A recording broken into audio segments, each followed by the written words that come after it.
Everest శిఖరం మీద శివుడు ఉంటాడని చెప్పింది ఇతనే ఫస్ట్ టైం. మరి ఇతను కనిపెట్టి ఎట్టనో అది మనకు తెలియదు.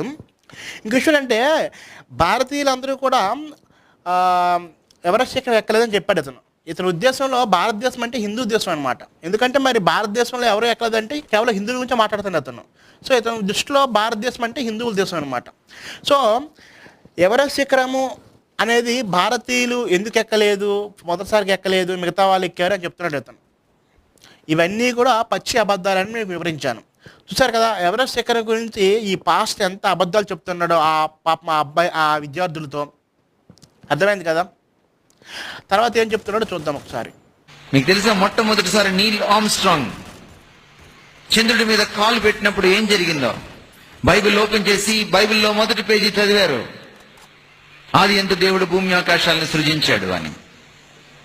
అది కింద టీవీలో చూస్తూ ఉన్నారు. It's history.